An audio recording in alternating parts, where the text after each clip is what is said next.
control ya de salud pública. Este control era en un complemento de la materia que pasamos en relación a materia ambiental y específicamente en los efectos de la emisión en el aire, ¿ya? Entonces, por ejemplo, una pregunta era, ¿cuál es el pH esperado de la lluvia ácida? Tras 5,6 o menos. ¿Ya? Bastante simple esa pregunta. Después, la lluvia ácida se produce porque las combustiones de carbón y derivados de petróleo generan dióxido de azufre y óxidos de nitrógeno. ¿Cómo se realiza el efecto de lluvia ácida con estos agentes? Aquí había que explicar cómo se generaba la acidificación. Y decía, estos componentes reaccionan con la humedad de la atmósfera y se convierten en ácido sulfúrico y ácido nítrico, ¿ya? La siguiente es en relación... A ver, chiquillos, espérense que tengo que grabar. No he grabado. Espérenme un poquito. Ya, ahora sí. Estoy grabando. En relación a la lluvia ácida, siempre es generada por la contaminación antropogénica. Cuando es de origen natural es beneficiosa y esperada en la naturaleza y ayuda a disolver minerales. Siempre es perjudicial ya que afecta el suelo y las plantas. Contiene materiales de origen mineral que permiten enriquecer el suelo. Era esta. Cuando es de origen natural es beneficiosa, ¿ya? De hecho, es un proceso natural que ayuda a liberar los minerales, ¿ya? Eso salía en el documento. Luego teníamos una frase en la cual teníamos que seleccionar la respuesta correcta. Este se origina por la combinación de aire con contaminantes durante un periodo de altas presiones. Se refiere a la contaminación generada por smog fotoquímico, que será la respuesta. Efecto invernadero, cauterización de ozono, desnaturalización de dióxido de carbono. Ya era el smog fotoquímico.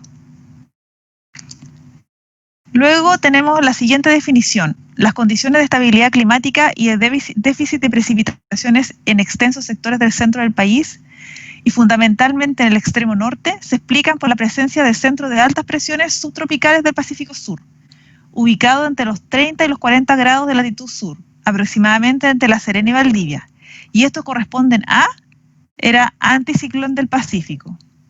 Frente polar no, viento de circulación atmosférica planetaria tampoco, y viento de circulación local tampoco. Ya era anticiclón del Pacífico. La siguiente situación atmosférica se presenta cuando se interpone una masa de aire más caliente que obstaculiza el tránsito, provocando una especie de barrera que no permite el aire frío que se encuentra bajo esta. Puede subir, dificultando la dispersión de los contaminantes emitidos desde la superficie. Corresponde a, esa es la inversión térmica, ¿ya? No era anticiclón del Pacífico, ni tampoco era frente polar, de circulación atmosférica planetaria. La siguiente es, dentro de las políticas públicas existe un portal que contiene información de calidad del aire de todo el país, a través del cual se evalúa su estado según lo establecido en las normas primarias de calidad ambiental, analizando los registros de las estaciones de monitoreo con representatividad nacional. Este portal corresponde a Sistema de Información Nacional de Calidad del Aire, Sistema Meteorológico Nacional, Sistema Geográfico SIG, Corresponsal Meteorológico Nacional. Era el primero, Sistema de Información Nacional de Calidad del Aire. Pues tenemos, establece la cantidad máxima permitida para un contaminante, siendo medida en el fluente o a la salida. Esta fuente emisora en forma de la emisora, en forma de concentración o de emisión másica. ¿Qué es lo que era esto? Eran normas de emisión de contaminante, ¿ya? No era normas de calidad ambiental, que falta la L, ni tampoco planes de prevención y descontaminación atmosférica, ni tampoco plan de descontaminación atmosférica, ¿ya? Eso era el rol que tenían que contestar la clase pasada. No les he subido las notas, pero se las voy a subir yo creo que hoy día o mañana. ¿Alguna consulta en relación al control?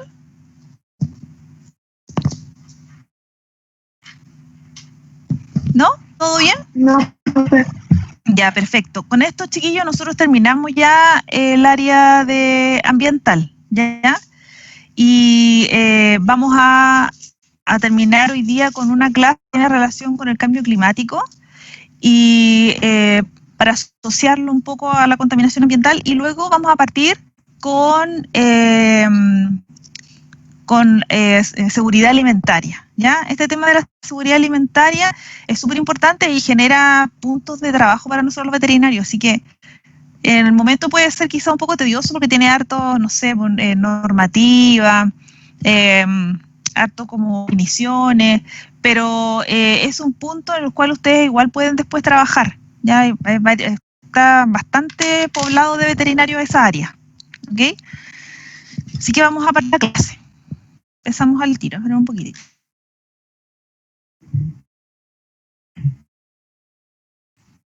Profe, disculpe una consulta. ¿Cuándo es la segunda cátedra? ¿Tiene fecha ya? Sí, la segunda cátedra tiene fecha, no me la sé, pero se las digo al tiro. Espera un poquito, voy a revisar. El 29. Sí, me acuerdo que lo publicamos la otra vez, pero se los digo, se los corroboro.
Me di cuenta que está el micrófono en silencio. Así que les digo de nuevo, chiquillos, miren, aquí en el Miudla, no sé si están viendo lo que les estoy mostrando. Sí. Ya, ahí están las fechas de las cátedras que yo se las subí al portal. ¿Ya? Cátedra 1, Ok. cátedra 2, cátedra 3, ahí está anotadito. Y bueno, los controles, como estamos haciéndolo como no lo he subido a los que vienen, así que vamos a organizar eso también. Y también acá está como organizado todas las fechas de las cátedras que está mostrando lo mismo en todo caso. ¿Ya? 29 de octubre, 26 de octubre.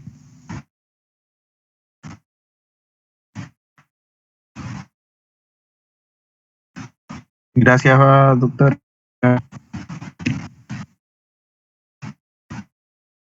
De nada.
Ya, chiquillo, siga.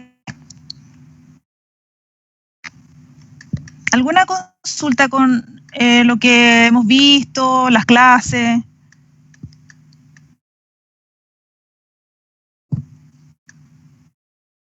No, profe. No, profe. Ya, perfecto.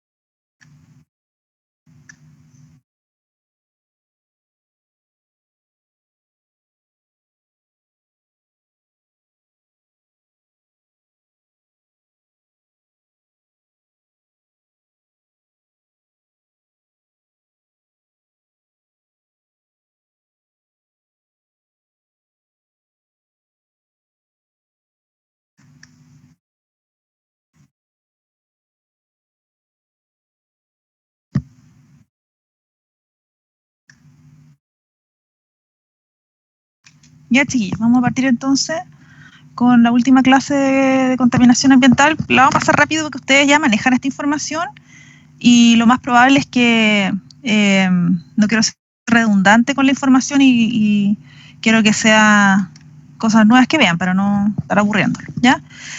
Así que vamos a partir con la definición de salud pública, que ustedes ya la manejan porque lo hemos hablado bastante, ya que la definición de salud, que es que salud es un estado completo de bienestar físico, mental y social, y no solamente ausencia de afecciones de enfermedades. Esto ya nosotros lo hemos revisado anteriormente y que hemos hablado de que es mucho más amplio y ya no solamente es la salud en la ausencia de enfermedad, ¿cierto? Ahora, lo importante es que la salud pública lo que hace es que toma la salud individual, pero la analiza colectivamente. Ya, eso es súper importante. ¿Qué significa eso? Que la información yo la voy a recolectar individualmente, pero esa recolección de información se va a analizar, pero se van a tomar decisiones a nivel colectivo, ¿ya? Para llegar con acciones a nivel individual, ¿se entiende? Es decir, yo voy a tomar la información individual porque obviamente cada individuo va a tener una respuesta y hay algo esperado para mí, algo que yo necesito saber para tomar decisiones, ¿cierto? Se toma esa información, se recopila, se analiza y luego a nivel central se toman decisiones que están enfocadas a lo colectivo. ¿Ya? Eso es súper importante. Ahora, ¿cómo nosotros los veterinarios aportamos acá? Que también lo hemos visto en la primera clase. Básicamente nosotros tenemos un componente de salud pública, ya conversamos y vimos que nosotros ya somos parte del área de salud, por lo menos estamos en proceso, ¿ya? Por lo tanto, somos profesionales, aportamos a la salud pública y tal como se está definiendo que nosotros somos una entidad de salud humana, nosotros participamos y activamente, no es uno que otro veterinario que trabaja en el área de salud pública, no, sino que somos varios, ¿ya? Por lo tanto, activamente como profesionales, ya sea en análisis estadístico o levantamiento de información, en epidemiología, enfocado en, por ejemplo, en salud alimentaria, etcétera, ¿ya? Pero la OPS, estas funciones para el veterinario. Vigilancia y prevención de control de zoonosis, que son de importancia para la salud pública, ¿ya? Prevención de la sensibilidad por los alimentos, inocuidad de los alimentos para el consumo humano, promoción de la salud animal para incrementar la producción y la productividad, oferta de alimentos y desarrollo socioeconómico, promoción de la protección ambiental en relación a los riesgos potenciales para la salud pública derivados de la producción animal y tenencia de mascotas, desarrollo de modelos biomédicos para la investigación en salud, ¿ya? Esas son nuestras principales tareas. La primera, que es la prevención epidemiopatológica, nosotros participamos en protección sanitaria, promoción sanitaria y restauración sanitaria. ¿Qué significa eso? En la prevención epidemiopatológica, ¿ya? Bueno, ustedes ya pasaron epidemiología, así que no les voy a definir epidemiología porque si no es antes, ¿ya? Pero ustedes básicamente entienden que tiene relación con la investigación de cómo se comportan y se movilizan las enfermedades, ¿cierto? Bueno, nosotros participamos a través de diversos métodos para llevar a cabo las investigaciones epidemiológicas, a través, por ejemplo, de vigilancia, estudios descriptivos que se pueden utilizar para analizar distribución y los estudios analíticos que permiten analizar los factores determinantes, ¿ya? Como haciendo un repasito, los factores determinantes, ¿ya? Que de repente a uno se lo olvida y que está como repasando, se denominan determinantes de la salud al conjunto de factores tanto personales como sociales, económicos y ambientales que determinan el estado de salud de los individuos y de las poblaciones. ¿Ya? Determinante de salud es como establecer una condición que puede favorecer para que se presente una enfermedad, una patología, una infección, etcétera, ¿ya? Esos son los determinantes. Entonces, estos determinantes, si nosotros trabajamos sobre los determinantes, vamos a tener un efecto directo en la prevención y control de enfermedades, ¿ya? Los determinantes de salud se dividen en dos grandes grupos. Los de responsabilidad multisector y son determinantes económicos, sociales y políticos, y responsabilidad del sector salud dentro del accionar del Estado en beneficio de la nación. En el sector salud son aquellos relacionados con estilo de vida, que nosotros eso más o menos lo vemos bastante a diario, se nombra mucho en las noticias, tenemos como, es como bastante bullado y está bien, porque eso significa de que se está haciendo promoción de la salud, ¿ya? Por ejemplo, fumar, drogadicción, obesidad, ya que tiene relación, por ejemplo, con el sedentarismo. Esas son las características de vida. También los factores ambientales, como con la contaminación ambiental, ¿ya? También los factores relacionados a aspectos genéticos y biológicos de la población, que esto tiene relación con las susceptibilidades de ciertos individuos, ¿ya? Susceptibilidades propias de ciertos individuos a algunas enfermedades. También factores relacionados con la atención sanitaria, o sea, los relacionados con los servicios de salud que se brindan a las poblaciones, ¿ya? Todos estos están relacionados con el sector salud. Esto usted ya lo maneja, patológico, patología, patogenia, así que no lo voy a repetir. Ya, miren, por ejemplo, les voy a dar, vamos a utilizar una zoonosis, que es la brucelosis que ustedes manejan y que es bastante simple como para hacer un ejemplo, ¿ya? La brucelosis es una zoonosis, sabemos que está causada por varias bacterias. Y es muy distribuido, es muy común en distintas partes del mundo, nosotros también tenemos acá en Chile, ¿ya? Entonces, como es tan común, el Ministerio de Salud incorporó esta enfermedad al sistema de vigilancia de notificación obligatoria, ¿ya? Es decir, que nosotros tenemos una red de donde se toma la información y se analiza estadísticamente, se recopila y se analiza, y esta red que va a estar levantando información, en el caso de la brucelosis, cada vez que se reconoce un caso de brucelosis, se debe notificar obligatorio el caso al Ministerio de Salud, ¿ya?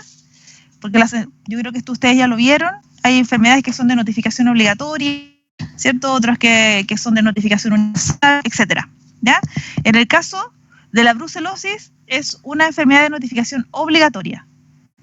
De esa forma, se va a mantener actualizado cuál es la característica o la frecuencia de presentación de esta enfermedad en nuestra población chilena, ¿ya? Entonces, de esa forma se pueden tomar medidas preventivas de control. Entonces, vamos a leer lo que dice acá.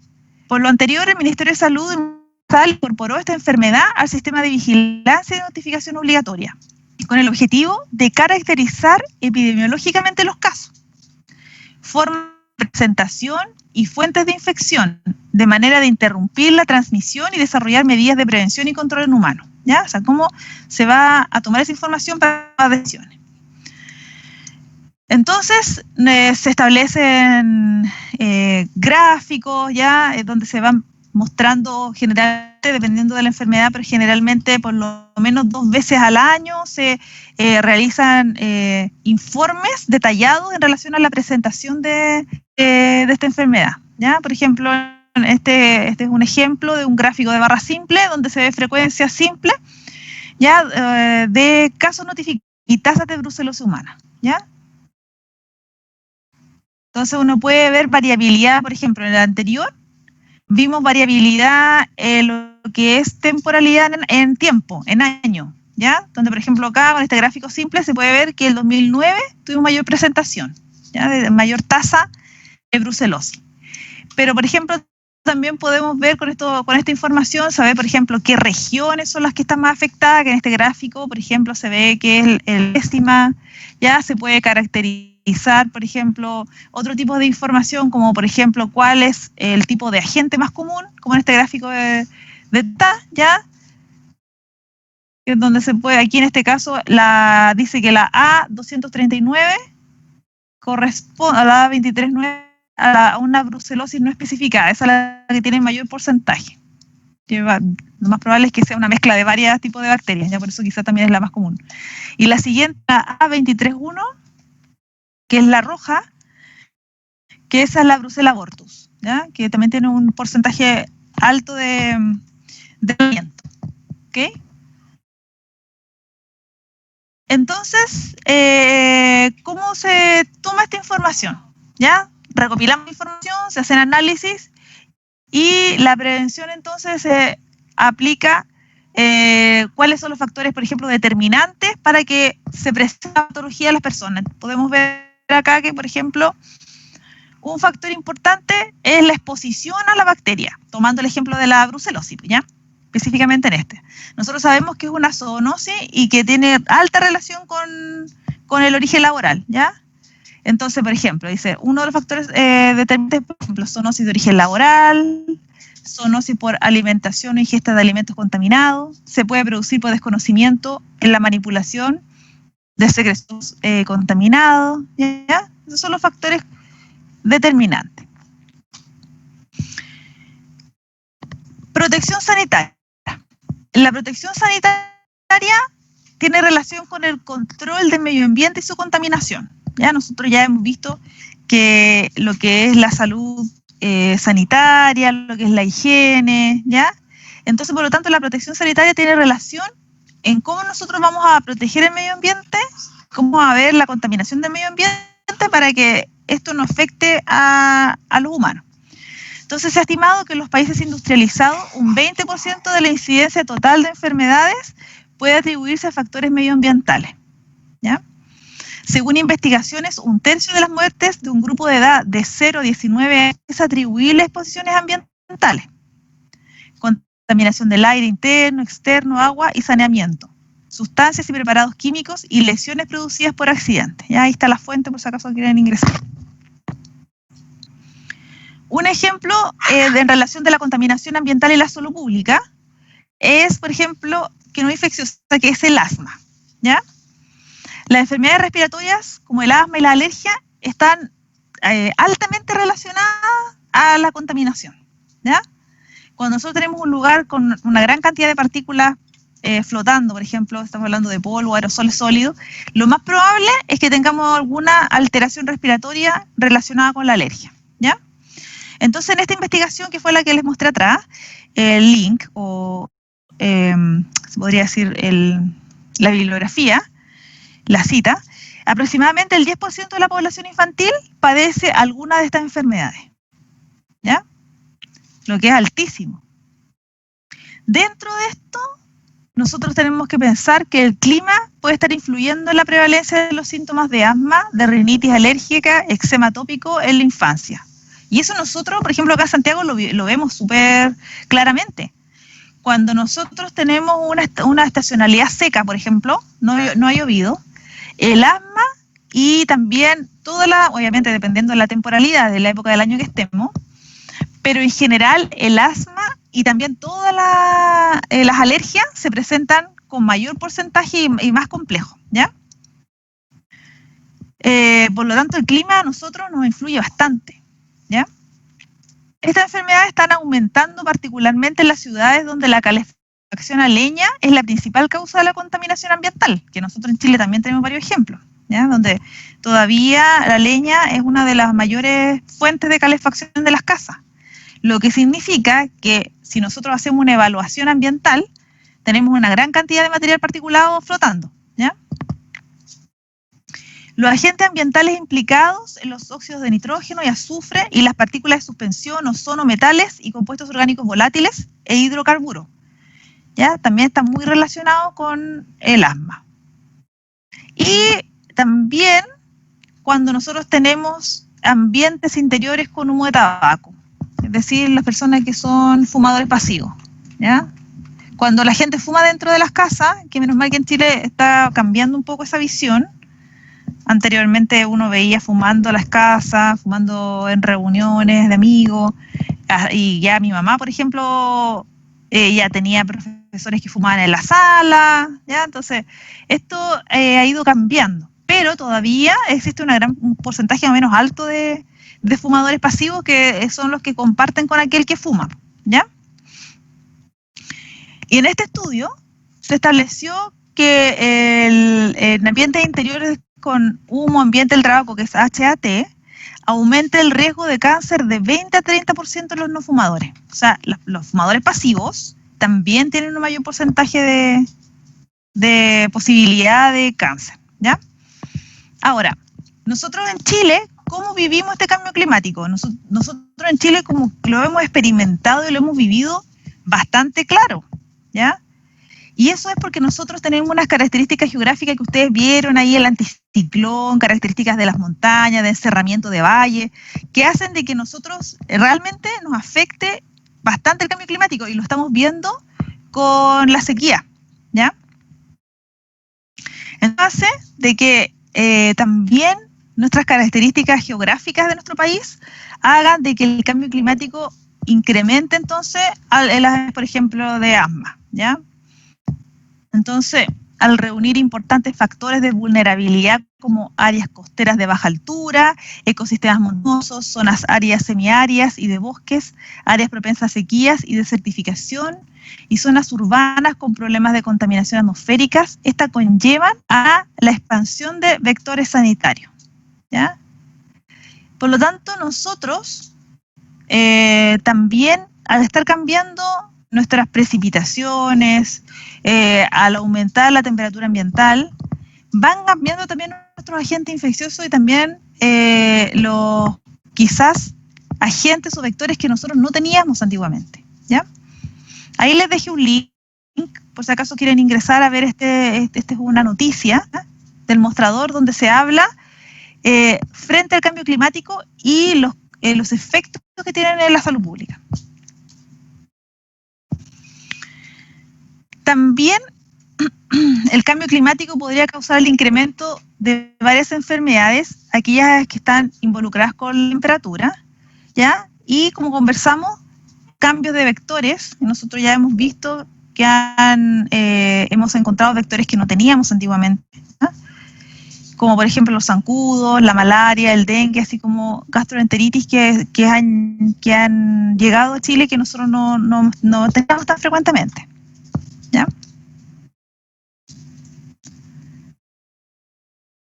Eso lo mismo. Ya. Otra, bueno, siguiendo con el tema de los vectores, tenemos, por ejemplo, que han llegado enfermedades exóticas, por ejemplo, en Arica, la isla de Pascua. Nosotros ya encontramos vectores que antes no teníamos, ya que son los que transmiten el Zika, el dengue y el chikungunya, así cuesta decir. Con las olas de calor pueden haber aumento de enfermedades transmitidas por los vectores, como por ejemplo malaria, dengue, en el caso de mosquitos, enfermedad de Lyme, en el caso de las garrapatas. Debido al aumento de temperatura altera los patrones de lluvia y mosquitos migran a latitudes mayores y áreas de mayor altura que actualmente no existen. Así como haciendo un repasito, porque ustedes ya deben manejar bien esta información, el dengue, que es una de las que pueden llegar a Chile si es que no tenemos controlado el vector, ¿ya? Que el vector, ustedes conocen que es el Aedes, ¿cierto? Que es un mosquito específico que lleva dentro de sí, es un vector que transporta entonces este virus, ¿ya? El dengue es un virus, flavivirus. ¿Qué es lo que genera el dengue? Causa síntomas grupales, en ocasiones evoluciona hasta convertirse en cuadros potencialmente mortal, ¿ya? Y ese se llama dengue grave o dengue hemorrágico. infección muy extendida que se presenta en todas las regiones de clima tropical del planeta y últimamente en regiones de clima templado con veranos cálidos y húmedos. Gracias a nosotros, a la inmigración, yo he podido conversar con personas que para ellos el dengue es algo común, ya que es algo propio de su país, ya, y que para ellos es normal que alguien se enferme de dengue, mismos se enfermen de dengue, ya, y efectivamente genera bastantes problemas a lo que ellos igual están acostumbrados, ya, o sea, no es algo muy sorpresivo. Para nosotros sí es sorpresivo que tengamos dengue, ya, y ojalá que siga haciéndolo, porque eso significa que ya el Aedes aegypti aquí viviendo con nosotros. El Aedes aegypti es un mosquito que es un zancudo, pero se diferencia por como colores, como puntitos blancos y las patitas también, ¿ya? Pero realmente es un zancudo, ¿ya? Y se come cualquier zancudo. También tenemos otro virus que es el virus Zika, que también es un flavivirus, también los mosquitos, que es el mismo mosquito. Y este se identificó por primera vez en monitos y posteriormente en 1952 se identificó en un ser humano en Uganda y en la Tanzania, ¿ya? Se ha registrado brotes de la enfermedad de virus en África, las Américas, Asia y el Pacífico. Entre los años 70 y los 80 se detectaron infecciones humanas esporádicas raras en África y Asia, generalmente acompañadas de una enfermedad leve. En mayo de 2015, es decir, hace poco, se notificó un gran brote de enfermedad exantematosa que rápidamente se identificó como consecuencia de la infección del virus Zika. Y en julio del mismo año se describió en ese país su asociación al síndrome de Guillain-Barré, ¿ya? Entonces, si nos fijamos, esto es nuevo para nosotros en América. 2015 hace nada, ¿ya? Por lo tanto, se ha ido movilizando. Si se movilizó a Brasil, obviamente porque las características climáticas así lo permiten, porque el Aedes aegypti se siente cómodo en ese clima, también esto puede pasar en nuestro país. ¿Ya? Por lo tanto, las enfermedades exóticas nosotros tenemos que estar pendientes y controlar estos planes de vigilancia para ver cómo podemos tomar medidas para evitarlas, ¿ya?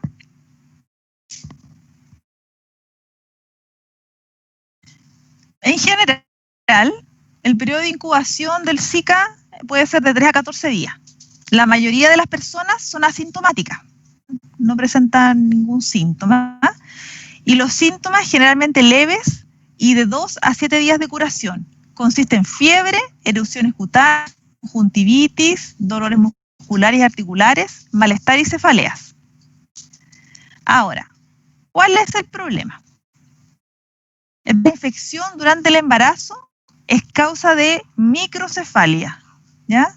Lo que genera, obviamente, problemas graves en el feto. Y además, otras malformaciones congénitas. Asimismo, se asocia con complicaciones del embarazo, como parto prematuro, aborto intrauterino. Y de esto es lo que habíamos conversado, que puede generarse sintomatología y la enfermedad de Barré, ¿ya? Que básicamente la enfermedad de Guillain-Barré es una enfermedad neurológica, ¿ya? Por ejemplo, acá abajo dice, la infección también es un desencadenante de síndrome de Guillain-Barré. Síndrome de Guillain-Barré, que es una neuropatía y mielitis, ¿ya? Generando un problema grave en los niños.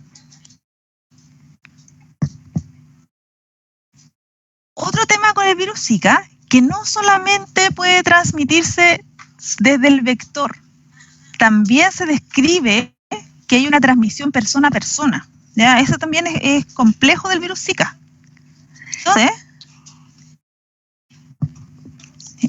el tema del virus Zika no solamente es controlar el mosquito, ¿ya? Aedes aegypti, sino que también algunas personas pueden venir ya portando la enfermedad y luego aquí en nuestro país generar una contaminación, ¿ya? Entonces, el virus puede transmitirse de la madre al feto durante el embarazo, y también por contactos, por transfusiones de sangre y productos sanguíneos y trasplante de órganos. Lo que hace que el virus Zika, nosotros tengamos que tener más cuidado con este en relación, por ejemplo, al dengue. Que no solamente la presencia del vector, que es la Aedes aegypti, nos va a traer problemas en relación, sino, como les contaba, también la transmisión de persona a persona. Entonces acá les dejé un ejemplo de una infección de virus Zika que se generó en Chile el 15 de abril del 2016. ¿Qué pasó? Ahí les dejé el link por si acaso quieren investigar más. Pero básicamente se publicó esto en la OMS porque fue una noticia que no nos conviene, ¿ya? Porque básicamente es una enfermedad exótica que se vio en Chile. Oye, hija, saca el perrito. El 26 de marzo, entonces, del 2016, el Centro Nacional de Enlace para RCI de Chile notificó a la OPS y la OMS un caso confirmado de transmisión sexual de virus Zika, ¿ya? Entonces, el virus Zika, nosotros lo tuvimos en el 2016, pero no fue porque encontramos el virus, o sea, el vector, no llegó el Aedes aegypti, sino que se transmitió de persona a persona. Eso fue lo que nos pasó a nosotros en Chile. El caso A presentó síntomas compatibles con la enfermedad del virus Zika, exantema, adenopatías reticulares, conjuntivitis y artritis. El 4 de febrero, su pareja, caso B, presentó síntomas compatibles con la enfermedad por el virus del Zika después de haber viajado a un país en el que se sabe que hay transmisión local del virus. La infección se confirmó en ambos gracias a la IgM y la IgG anti-Zika positiva en el caso A, y la IgM y la IgG anti-Zika positiva e IgM anti-dengue negativa en el caso B. ¿Ya? Entonces eso les quería comentar, de que esto hace de que el virus Zika para nosotros puede ser un poco más complejo, ¿ya? Y para todos en realidad. Existe otro virus, que es el virus de chikungunya, me cuesta decirlo, chikungunya, que es una artritis epidémica, ¿ya? Que es una enfermedad producida por un virus de tipo alfavirus, que se transmite a las personas mediante la picadura de los mosquitos portadores de Aedes aegypti.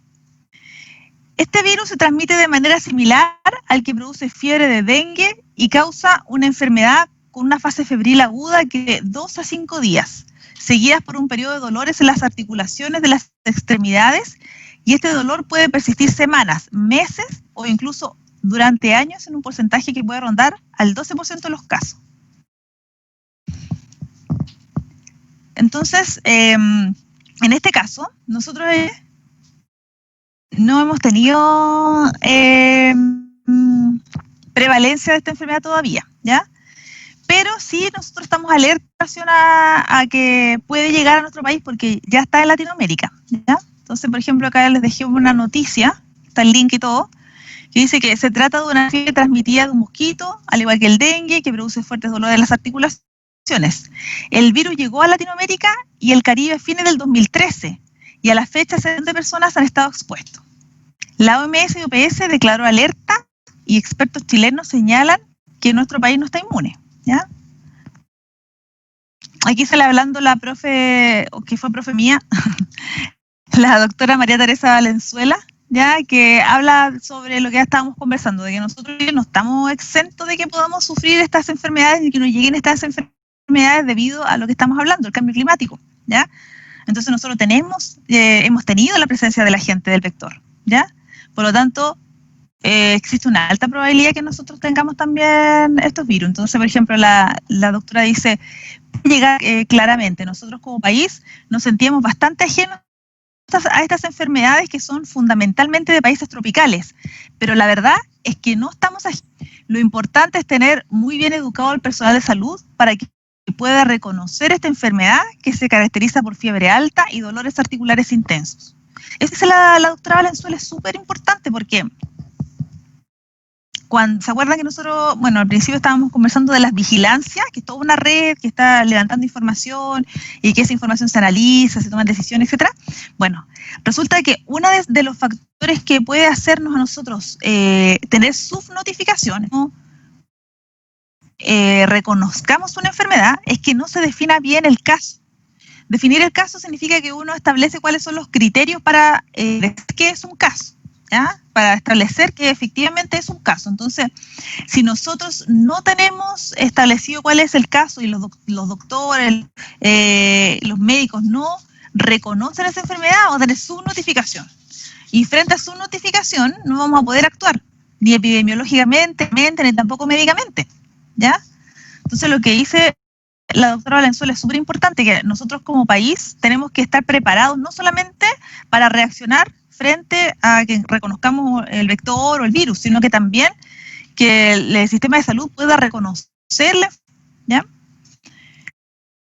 Entonces le preguntan, respecto a que se produzca un brote de infectólogo, el infectólogo Carlos Pérez asegura que no es posible, no es el vector en el país, salvo la isla de Pascua, el único lugar donde hay vector y ya han ocurrido brotes de dengue y donde posteriormente podrían ocurrir brotes de chikungunya en caso de forma sostenida. Explica la cadena. Sin embargo, el médico advierte que el virus ya se estableció en Latinoamérica, va a transformarse en un virus endémico y puede ir variando eso dependiendo del control de la población de mosquitos y del eventual desarrollo de vacunas, tema que se ve lejano todavía, ¿ya? Si bien es cierto, chiquillos, nosotros con el coronavirus como que hemos aprendido de que en realidad esto de los virus, de las enfermedades infecciosas, de repente se pueden descontrolar y podemos tener problemas pandémicos, ¿ya? También tenemos que pensar en otro tipo de virus que a lo mejor no son de tan alta contagiosidad como por ejemplo el coronavirus. Claro, el coronavirus, si bien es cierto, es una enfermedad que tiene una mortalidad baja, su característica negativa es que tiene una tasa de contagiosidad, por lo tanto pasa de persona a persona tan rápidamente que básicamente los virus no tienen como capacidad de respuesta, ¿ya? Pero esto nos tiene que dejar un aprendizaje, y el aprendizaje es que nosotros tenemos que estar preparados y necesitamos tener un sistema de vigilancia epidemiológica y un sistema de alerta para detectar estos ingresos de enfermedades exóticas, porque nosotros somos una pobladamente susceptible. Tiene que pensar que nosotros no tenemos anticuerpos para estas enfermedades porque son externas para nosotros, ¿ya? Lo que significa de que se llega un virus, independiente que sea el que se transmite por un vector, pero puede llegar un virus donde se va a encontrar exótico para nosotros, se va a encontrar una población susceptible, ¿ya? Que no está vacunada, que nunca se ha expuesto y por lo tanto ni siquiera tiene anticuerpos naturales, ¿ya? Entonces, siento que estos ejemplos describen como la labor de la epidemiología y la importancia y cómo nosotros los veterinarios podemos ser parte, ¿ya? Nosotros los veterinarios somos generalmente los que más manejamos el tema de los vectores y son los que trabajan en el SAC y que van detectando los vectores, se hacen muestreos. Entonces, por lo tanto, nosotros como veterinarios podemos hacer un gran aporte en ese caso. Aquí, por ejemplo, en este gráfico, en este mapa, se ve cómo están afectados o los países que tienen casos de la enfermedad de chikungunya, ¿ya? Así que estamos bastante cerquita.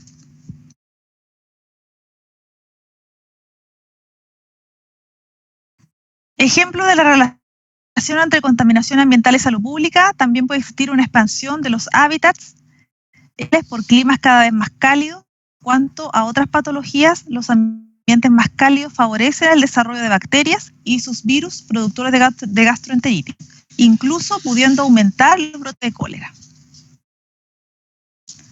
Otro foco de preocupación que lo vamos a tomar un poquito más con más detalle que viene es la preocupación producida por la producción de alimentos.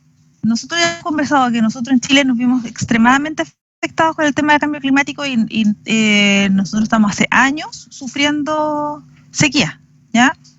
Entonces, debido a la desertificación, la menor disponibilidad de agua podría disminuir la producción de alimentos y provocar malnutrición, especialmente en la población más vulnerable.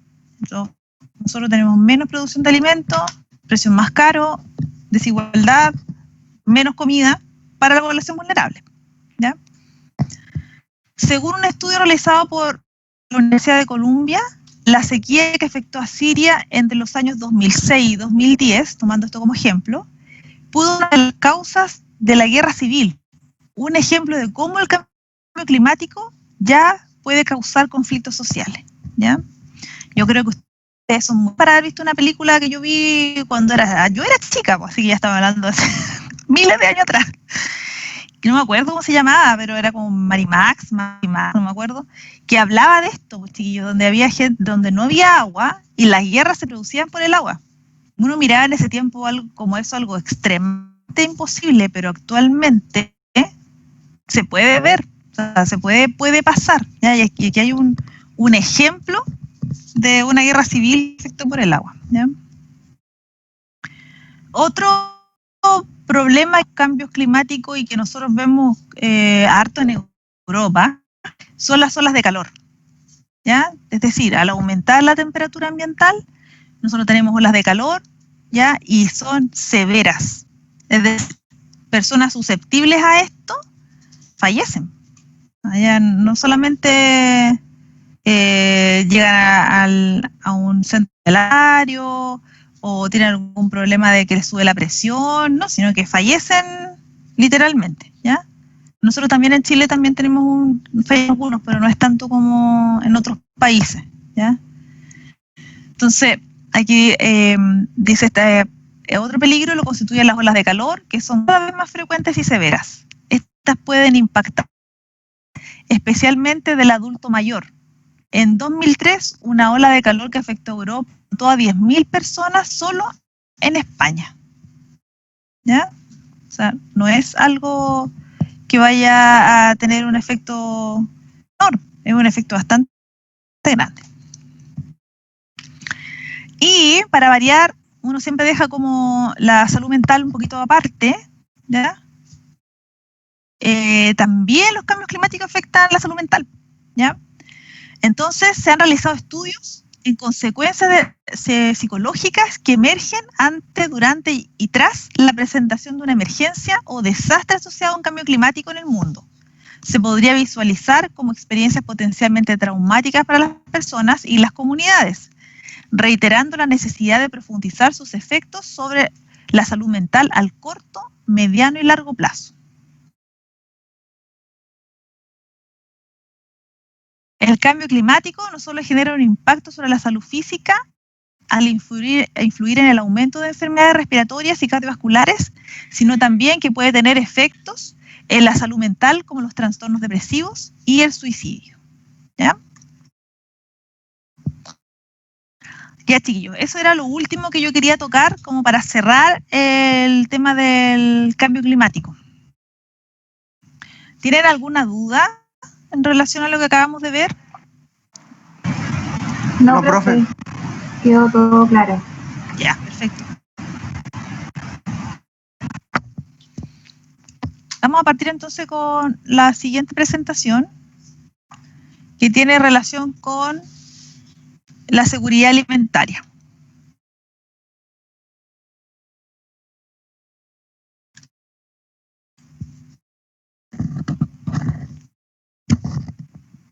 Bueno, igual tiene mucho que ver, ¿ya? Porque vamos a ver ahí de que el cambio climático también está generando efectos en lo que es la seguridad alimentaria, ¿ya? Resulta que la seguridad alimentaria ha ido evolucionando en el tiempo.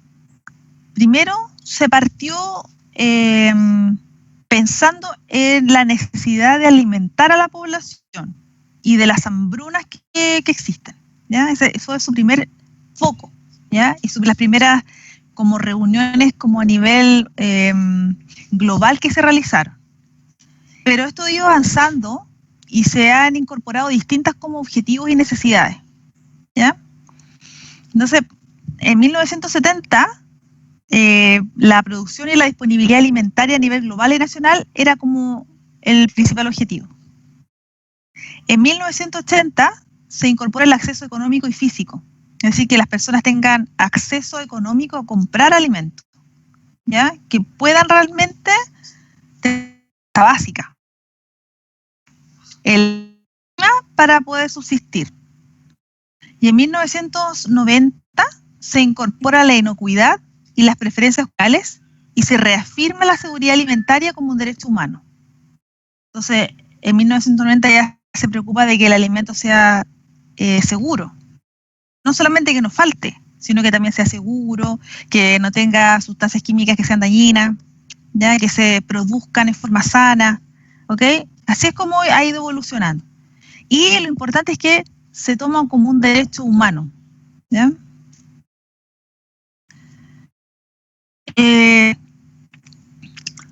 Según el Instituto de Nutrición para Centroamérica y Panamá, que se llama INCAP, la seguridad alimentaria dice que es un estado en el cual todas las personas gozan en forma oportuna y permanente de acceso físico, económico y social a los alimentos que necesitan, en cantidad y calidad, para su adecuado consumo y utilización biológica, garantizándoles un estado de bienestar general que coadyuve al logro. ¿Ya? Esta es la última definición que yo les comentaba en relación al 1990. Luego, la Organización de Naciones Unidas para la Agricultura y la Alimentación, que es la FAO, dice que la salud alimentaria a nivel de individuo, hogar y global se consigue con todas las personas. En todo momento tienen acceso físico y económico al suficiente alimento seguro y nutritivo para satisfacer sus necesidades alimenticias y sus preferencias con el objeto de llevar una vida activa y sana. ¿Ya? Aquí se incorpora, ¿ya? Se generó una cumbre, ya que se hizo una cumbre europea que en Roma, que igual la vamos a ver un poquito más adelante, donde se juntaron 185 países. ¿Ya? De esos 185 países se analizó el tema del hambre. En ello se llegó a la siguiente conclusión: la salud alimentaria es el derecho de toda persona a tener acceso a alimentos sanos y nutritivos, con el derecho de una alimentación apropiada y con el derecho fundamental de toda persona a no padecer hambre, ¿ya? Enfocados como a la derecho a llegar a tener comida, ya a no pasar hambre. Entonces, en 1948 se dice que toda persona tiene derecho a un nivel de vida adecuado que le asegure así como a su familia la salud y el bienestar, en especial la alimentación. Y en 1996 se estableció lo siguiente: el derecho de toda persona a un nivel de vida adecuado para sí, su familia, incluso la alimentación. El derecho fundamental de la persona a estar protegida contra el hambre. ¿Ya? Es un derecho fundamental. Entonces, aquí nosotros tuvimos la siguiente evolución. Primero, de pasar hambre y luego derecho a alimentarse. El derecho a no pasar hambre dice que el Estado tiene la obligación de asegurar que las personas no mueran de hambre. Ese es el derecho a la vida, ¿ya? Derecho a la vida. Y luego, el derecho a alimentarse dice: el Estado debe tratar de lograr que las personas tengan acceso físico y económico a los alimentos en cantidad, calidad adecuada para llevar una vida saludable y activa. Esa ha sido como la evolución. Bueno, para considerar adecuados los alimentos que sean culturalmente aceptables, ¿ya? Es decir, que todos sientan, acepten un tipo de alimento, y eso tiene mucho que ver con la cultura, ¿ya? Hay personas que, no sé, bueno, otras cosas que nosotros en Chile no comeríamos, porque no es aceptable para nosotros. Por ejemplo, comer perro o comer insectos, que para otras culturas sí es aceptable, para nosotros no. Por lo tanto, el tema cultural es súper importante. También que se produzcan en forma sostenible para el medio ambiente. El suministro no debe interferir con el disfrute de otros derechos humanos. Es decir, ¿qué significa eso? Significa ya, usted puede comer todo lo que quiera, pero tiene que estar encerrado 24 horas en su casa trabajando, ¿ya?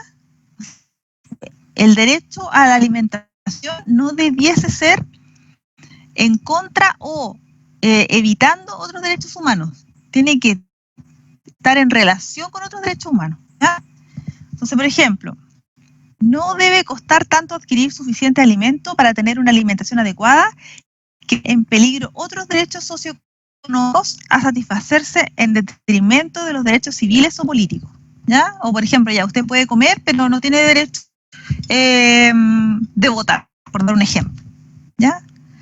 Todos tienen que, el derecho humano, el derecho a la alimentación es parte de un grupo de derechos fundamentales, ¿ya? No reemplazables. Entonces, el hambre es una violación de la dignidad humana y al mismo tiempo un obstáculo para el progreso social, político y económico. El derecho internacional se reconoce que todos tienen el derecho fundamental a no pasar hambre y 22 países han incorporado el derecho a los alimentos en su constitución. Ahora, ¿qué es lo que es la inseguridad alimentaria ahora? La inseguridad alimentaria es un concepto íntimamente relacionado con la vulnerabilidad y que se puede definir como la probabilidad de una disminución drástica del acceso a los alimentos o de los niveles de consumo debido a riesgos ambientales o sociales, reducida capacidad de respuesta, ¿ya? Entonces, en este grafiquito nosotros tenemos que la inseguridad alimentaria va a llevar de la mano a los siguientes puntos: malnutrición,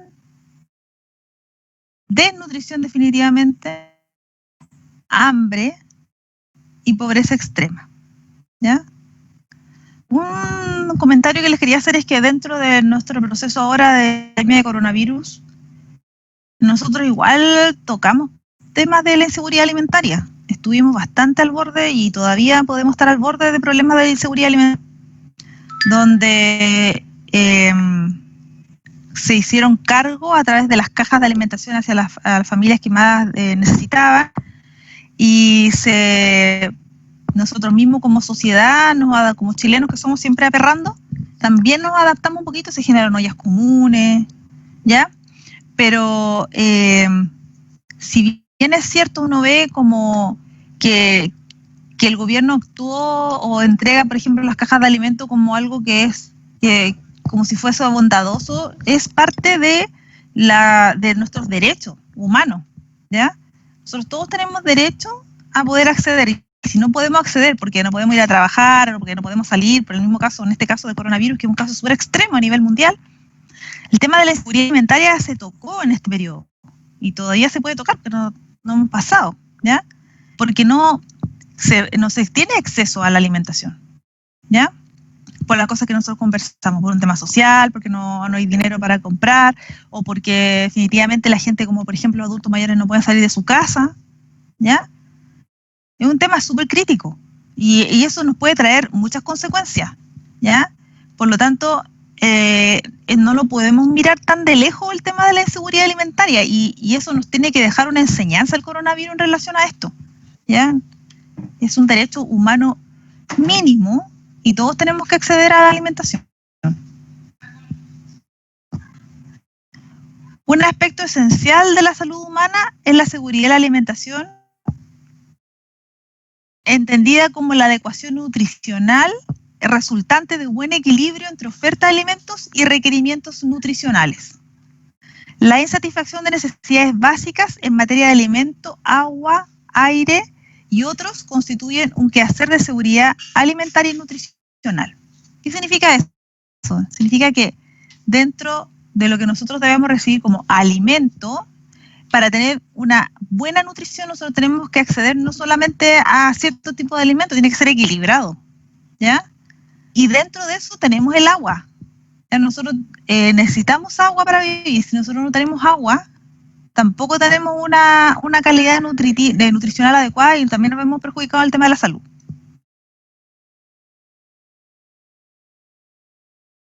¿Cuáles son los efectos de la inseguridad alimentaria? Alteraciones en el crecimiento físico. Ustedes ya deben manejar toda esta información porque obviamente es como bien clara para un médico veterinario. Y nosotros lo vemos en los animales, en todo caso, animales caquéxicos, animales que nosotros vemos, animales con desnutrición, ¿ya? Por lo tanto, como que quizás es más claro para nosotros como veterinarios que quizás para médico humano. pero en general las alteraciones van a tener un detrimento en el crecimiento físico, desarrollo mental, cambios anormales de peso, deficiencias y excesos. La morbilidad aguda y crónica, las limitaciones de los rendimientos escolar, en la productividad del alumno, así como la mortalidad en todos los grupos de edad. Son algunas de las expresiones a corto y mediano plazo de la inseguridad alimentaria y nutricional, cuya manifestación más tardía es el subdesarrollo humano. Dentro de eso, chiquillos, volviendo al tema del coronavirus, nosotros no he encontrado información al respecto, así como dato duro, pero sí se ha descrito pérdidas de peso importantes, por ejemplo, en los adultos mayores que viven solitos, porque hay que pensar que muchos adultos mayores tienen un tema de abandono social o quizás no redes, ¿ya? Hay muchos que no tienen redes, entonces esas personas no tienen como mucho a quién recurrir, ¿ya? Entonces se pueden observar consecuencias graves en relación a la malnutrición. Ya, chiquillos, vamos a ver ahora la soberanía alimentaria. ¿Tienen alguna consulta hasta el momento? Sí, profe, no, que yo he visto lo contrario, que ha subido más gente de peso que ha bajado. Lo que pasa es que eso tiene mucho que ver con el nivel socioeconómico, ¿ya? Si nosotros vamos a lugares donde en estos momentos hay pérdida de trabajo, donde hay gente que no tiene acceso a tener la misma calidad de vida que tenía antes, claro, y vamos a ver quizás pérdida de peso, ollas comunes, mucha gente alimentándose como de lo que puede. Yo a ese tipo de población me refiero, ¿ya? A población que tiene población vulnerable en relación a la alimentación.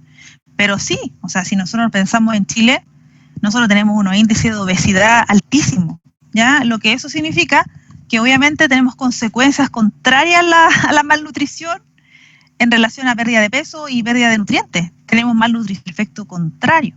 Y también es un problema para nosotros los chilenos, ¿ya? Nosotros tenemos un problema grave con eso. ¿Alguna otra consulta? No, pero sí. Muchas gracias. Igual me gustaría saber su experiencia o comentario en relación a, por ejemplo, quizás no tanto en Chile o no, quizás no en tanto su realidad, pero en relación a la inseguridad alimentaria en lo que nosotros hemos vivido, en el tema del coronavirus. Igual, nosotros, chiquillos, si bien lo hemos pasado el tema del coronavirus, tenemos que pensar que nosotros estamos viviendo un histórico, ya que esto, los que sobrevivamos, que yo creo que vamos a ser varios igual, espero no morirme de eso, vamos a tener harto que contar a nuestros nietos en relación a lo que vivimos. Esta es una cuestión histórica, ¿ya? Si bien es cierto, uno ya se acostumbra un poco, puede como que ni se da cuenta, ni se acuerda mucho del coronavirus, esto va a tener consecuencias que tienen que, por lo menos, dejarnos un aprendizaje, ¿ya? Entonces, me contaron ustedes qué opinan en relación a lo que hemos conversado de los derechos humanos, derechos básicos, y dentro de ellos también la alimentación. ¿Qué opinan? Yo creo que quedó más que expuesto la carencia que tiene el sector pobre, que muchos piensan que todos comen, que todos tienen el mismo acceso a la alimentación y a otros recursos básicos, y en verdad algunos no tienen que ir a baño, algunos tienen que tomarse ciertos sectores porque no tienen vivienda propia. Entonces yo creo que es algo como a realzar más la carencia que hay en el sector pobre sobre todo. Sí, por lo menos yo opino lo mismo. De hecho, yo siento que uno ve ahora mucha gente viviendo en las calles, carpas, personas en condición de calle que quizás no se veían tanto. Es que sabe, profe, el tema que hay muchos extranjeros, entonces la mayoría de los extranjeros son todos los que están viendo hacinados en las calles y todo eso, ese es el tema. ¿Y están todos de acuerdo con eso? O sea, yo creo que hay un poco de todo. Hay un poco de todo. Sí, cuando uno se va por la autopista, por la ruta 38, a la altura, un poco antes de llegar a Maipú. Yo vivo cerca de Melipilla. Sí, ahí entonces, ahí hay mucho. Haitiano, por ejemplo, en un campamento de pura gente de Haití, claro. Y por ejemplo, por el lado de Cerrillo también. Entonces hay mucha gente que, claro, que no tiene como, aparte, no, hay chilenos también, pero la mayoría de los son extranjeros. Porque yo vivo acá y por eso te lo digo. De hecho salió hasta la noticia y todo el tema. Sí, eso yo no lo sabía, solamente veía que cada vez ponían más casas así como a la manera. Sí, yo también pienso que hay hartos temas con los extranjeros, porque obviamente si nos ponemos a pensar son poblaciones vulnerables. Ellos sí que son vulnerables, o sea, llegan acá sin redes, quizás ya vienen con problemas económicos, saliendo de otros lados, entonces sí, yo también creo que ellos también se ven más afectados, obviamente. Igual se le ha prestado ayuda, pero igual yo creo que no alcanzan toda la ayuda. Aparte que hay mucha gente en Chile también que necesita ese tipo de ayuda, y ese es el tema, que no alcanzan los recursos del mundo. Yo creo que lo que falta es como manejar más la información en relación al tema de la inmigración y tomar las medidas, obviamente no pedir el ingreso ni nada de eso, porque es un derecho y todo, pero sí regularlo. Pero claro, y conocerlo, saber cuántas personas hay, por ejemplo, ¿sabes? No, Pero porque la otra vez. ya como de controlar eso, yo creo que también van las personas. Por ejemplo, yo vi lo de los haitianos en las noticias. Ellos, o sea, hacen fiestas, comen y hacen pipí adentro de donde viven y andan sin mascarilla. Más de regular igual va en las personas. Lo que pasa es que hay que pensar que todos tenemos distintas culturas. También eso es importante, o sea, hay países que tienen distintas culturas y claro, también puede que presenten otros comportamientos. Claro, porque aparte que ellos de allá ya vienen sin poco, entonces ya vienen de condiciones precarias. Yo creo que igual eso cuesta un poco cuando llegan acá por el tema de que tampoco tienen, están hacinados, les cobran demasiado dinero por los arriendos y los meten a todos como en una pieza. Entonces, yo creo que está mal. Todo viene mal desde arriba. Están mal distribuidos los recursos. Sí, es como un tema de vulnerabilidad. Bueno, y yo creo que el tema del coronavirus, chiquillos, y de todo lo que estamos viviendo ahora, que es como súper histórico, yo igual debo reconocer que siento que estoy viviendo momentos históricos increíbles. Desde el estallido social adelante, como que no ha parado la cosa. Igual, obviamente, han sido momentos difíciles, pero trato de guardarlos todas las vivencias porque siento que son vivencias tan importantes que van a marcar realmente cambio a nivel, no solamente nacional, sino a nivel mundial. Entonces, creo que nosotros como veterinarios tenemos muchas cosas que podemos ayudar ahí. Partiendo de todo lo que significa seguridad alimentaria, lo que es producción de alimentos y obviamente también en la parte sanitaria, ¿ya? Y por ejemplo lo que vimos al principio, el cambio climático y las nuevas enfermedades que vienen, las enfermedades emergentes y reemergentes, para nosotros como veterinarios va a ser un tema. Yo creo que se nos vienen muchos desafíos súper interesantes y en los cuales ustedes van a ser los principales actores en relación a eso y van a tener una misión súper importante en relación a eso. Porque yo creo que nosotros como país, el tema de la sequía que nos ha golpeado súper fuerte, va a hacer que nosotros vamos a tener que buscar otras formas de producir alimentos. No sé qué opinan ustedes de eso.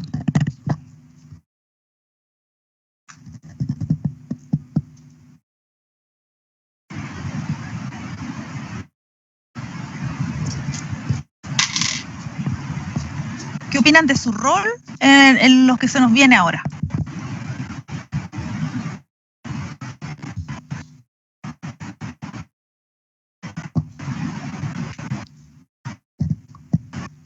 ¿Sienten que tienen como un rol importante que cumplir en nuestra sociedad, en los cambios que se vienen? ¿Notan eso, no? O sea, sí, igual me ha puesto un poco imaginarme lo que porque como usted dice al principio, uno como que se enfoca más como a la clínica menor, bueno, por lo menos en mi caso. Sí. Entonces me cuesta un poco abrirme en el tema de salud pública. O sea, obviamente de que vamos a estar involucrados y nos vamos a tener que adaptar a los cambios que se vienen. Pero, sí. pero me cuesta un poco como ampliarlo a la salud pública. Bueno, yo cuando estudié veterinaria también me costó involucrarme como en como proyectarme en la salud El pública. pensamiento. Claro, El pensamiento, pero... porque yo también ingresé a estudiar veterinaria por clínica menor y era mi sueño y siempre me metí en eso.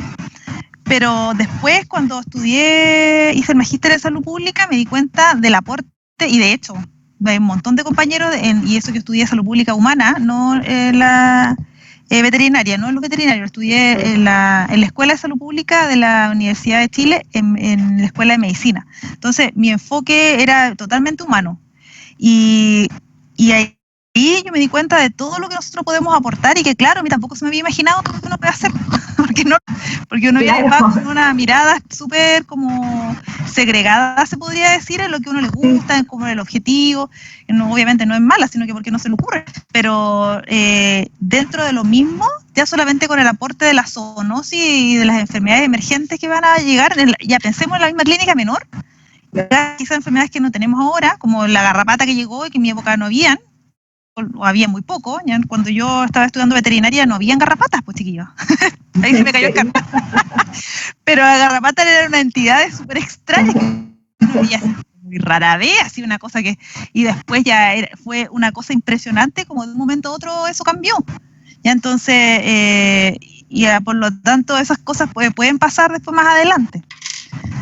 Parásitos que nosotros no tenemos, que son comunes en Estados Unidos, ¿ya? Nemátodos, por ejemplo, cardíacos, que nosotros todavía no tenemos tanto acá en Chile. Entonces igual tenemos que estarnos actualizando. Bueno, voy a seguir entonces porque igual quería como saber su opinión, porque encuentro como esta parte como siento que hay que involucrarse un poco, sentarse a pensar y tratar de abrir un poco la mente para que ustedes lo hagan antes que yo. Yo no lo hice y después yo estudié salud pública por una situación casi fortuita y después me metí en el área de salud ocupacional también casi fortuitamente y es todo un mundo y nosotros los veterinarios tenemos mucho aporte. Que abran solamente como mente obtusa, que abran su mente en cosas que después más adelante pueden trabajar, porque de verdad que el mundo externo a uno le va abriendo puertas y esas puertas uno de repente tiene que tomarlas, ¿ya?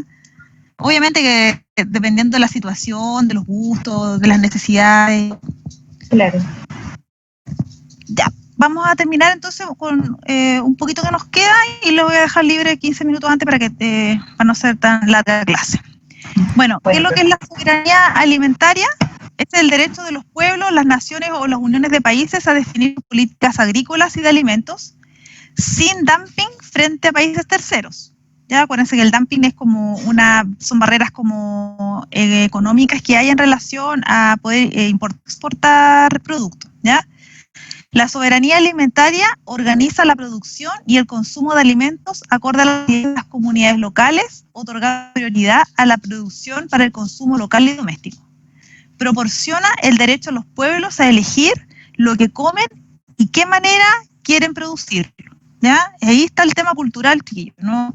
Nosotros en Chile somos más bien culturalmente parecidos como a Estados Unidos, todavía o sea, nosotros no tenemos una cultura tan fuerte en relación a otros países de Latinoamérica, donde su sistema de producción, quizás nosotros tenemos en el norte, por ejemplo, dicen bastante el tema de cómo ellos producen distinto, tienen producción agrícola diferente, producción también ganadera distinta, pero en otros países es extremadamente marcado, ¿ya?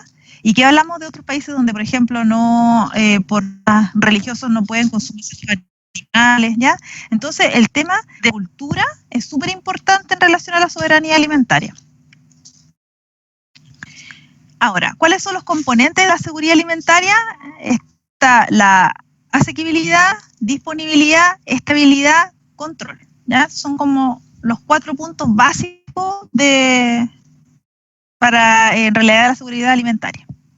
Algunos tipos de conceptos que de repente quizás no manejamos es, por ejemplo, qué es lo que es consumo, son las existencias alimentarias en los hogares, correspondan a las necesidades nutricionales y a la diversidad, a la cultura y a las preferencias alimentarias.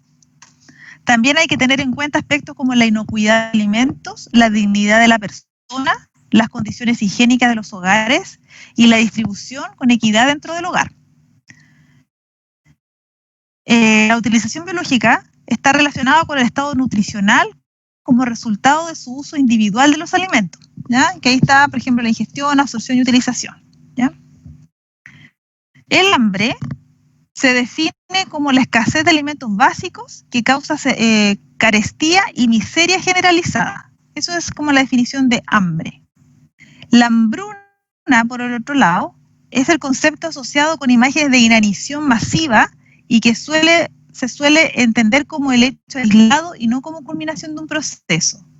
Se puede definir como el resultado de una secuencia de procesos y sucesos que reduce la disponibilidad de alimentos o el derecho al alimento, causando un aumento notable y propaganda de morbilidad y mortalidad. Por otro lado, la pobreza se define como la falta de ingreso necesario para satisfacer las necesidades esenciales no alimentarias, como el vestuario, la energía y la vivienda, así como las necesidades alimentarias. Para el Banco Mundial, la pobreza es vivir con menos de $2,5 al día. Después tenemos la pobreza extrema, que corresponde a la indigencia, y se define como la falta de ingresos necesarios para satisfacer las necesidades básicas que suele definir sobre las bases de las necesidades mínimas de calorías. Según el Banco Mundial, los pobres extremos son aquellos que viven con menos de $1,25 al día.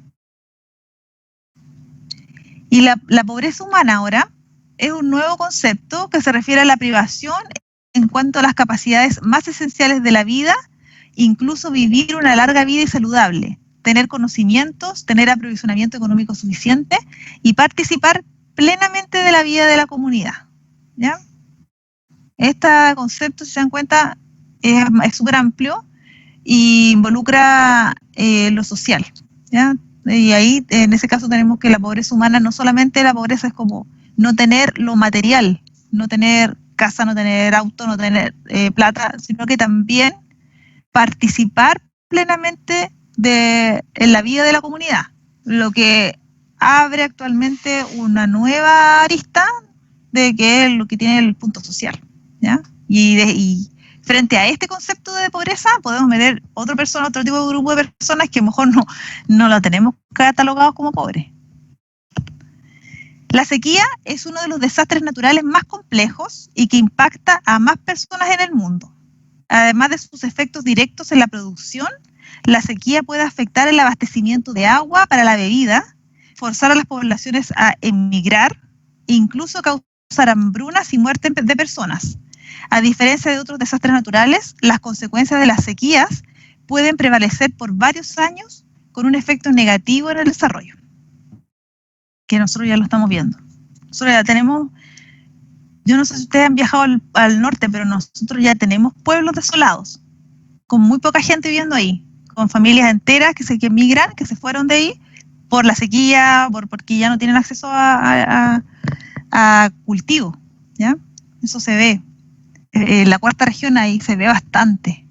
Bueno, y que hablamos de otros pueblitos del norte, que también han sido bastante, también como vacíos, no hay gente joven, ¿ya? Gente joven se va. Tenemos la vulnerabilidad, que son características y las circunstancias de una comunidad, sistema o bien que los hacen susceptibles a los efectos dañinos de una amenaza. Los diversos aspectos de la vulnerabilidad surgen de factores físicos, sociales, económicos y ambientales.